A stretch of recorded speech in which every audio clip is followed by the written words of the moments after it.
Remove your tire. This one happens to be a 21mm socket.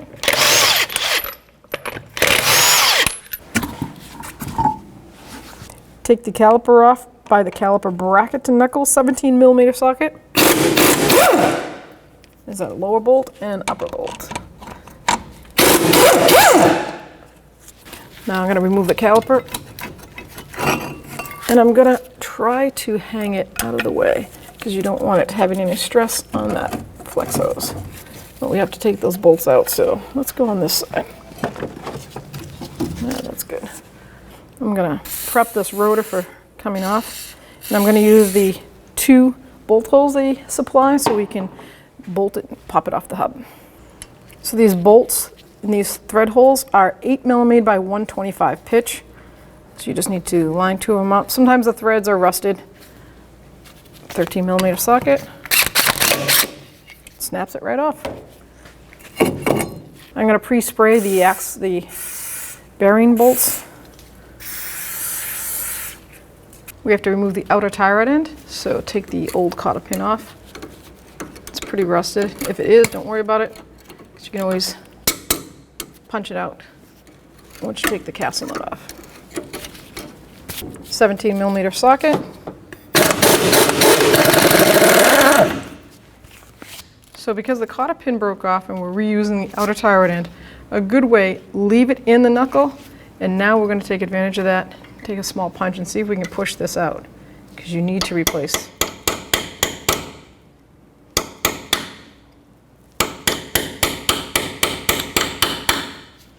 There we go. Okay, and the other piece will fall right out with the punch. Perfect. I'm going to give the knuckle a hit right here, loosen up that tie rod end. Axle nut, it's going to be a 12.30mm.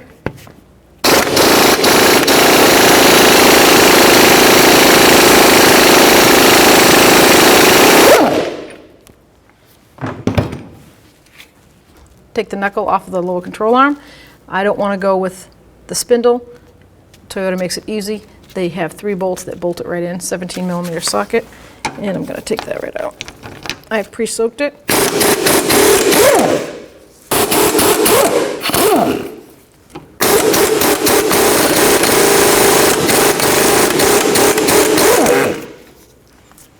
Now with the pry bar, we can go up through here and just pull that out.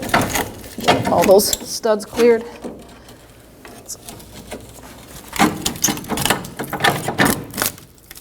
Vacuum plate's pretty bad shape. So you have 4 mounting bolts for this wheel bearing. Vacuum plate's pretty rotted. I'm going to try to save it. I take the tie rod end off. You do not have to, but I do so that I have a free flow. It makes it easy to turn and have access to all 4 mounting bolts. 17mm socket. I'm going to try to sneak in there. Do this to all 4. So now all 4 bolts, mounting bolts are out. I'm just going to put the axle nut on enough so that if I hammer this off, it doesn't fall out. So just going to give it a good whack.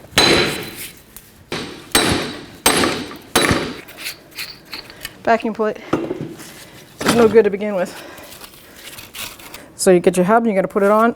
Note that there's 2 bolt holes that are closer and further apart on the bottom. There's a top and a bottom. Bring that in. I'm going to start each bolt by hand because I don't want to cross thread it. Now the reason why I undo the ball joint when I do this job is actually the way Toyota tells you to do it.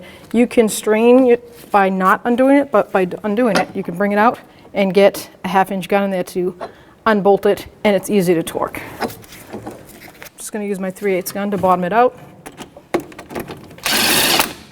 And I'm going to crisscross in the pattern. Snug it up, and we're going to torque it to factory specs. 17mm socket, and the torque specs for the hub bolts to knuckle is 70 foot-pounds.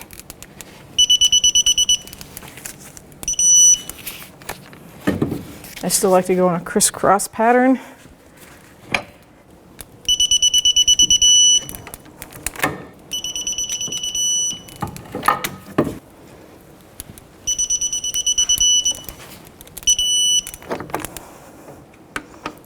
Give it a double check. Now we're going to put the low ball joint back in. Take a pry bar. There's a nice little spot right here. It doesn't have a lot of tension on it. Let's bring it down, line it up. This is where you want to put this bolt in with no pressure on it. Make sure you don't cross thread it. Install the 2 nuts. This is 17 millimeter and the torque is 68 foot-pounds for all 3. I'm just going to snug them up. 68 foot-pounds, 17 millimeter socket.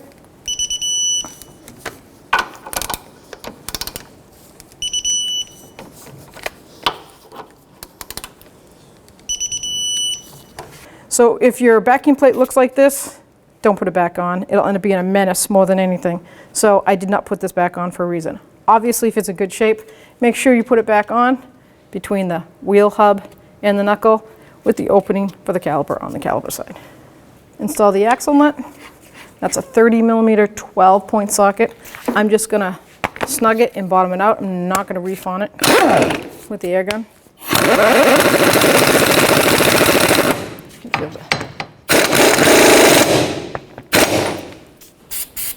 With the new hub surface, I like to spray some copper never sees. Install your rotor. I'm going to put a lug nut on to hold the rotor in place. Now we're going to reinstall our tie rod end. Grab your castle nut.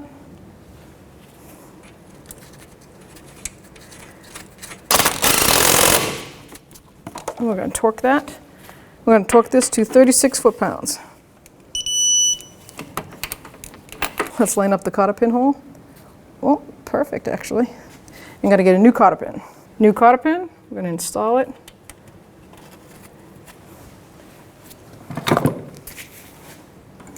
Make sure you pull it all the way through. Right over.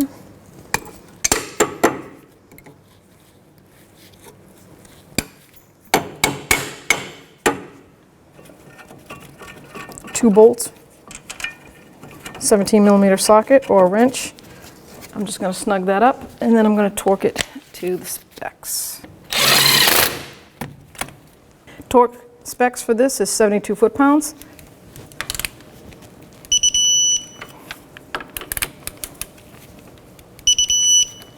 The easiest way with this is design, I like to go in at the side angle and then quick side in. Now we can install the caliper, line up the slider bolts.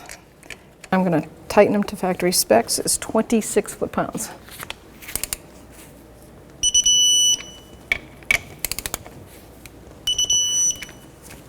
So before you put the wheel on, I take the center cap out, just get a little tap.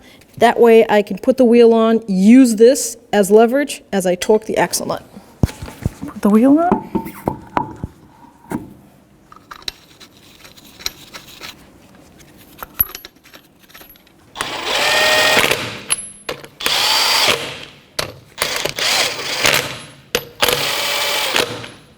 Now with the weight of the vehicle partially on the tire, we can torque the axle nut to 159 foot-pounds.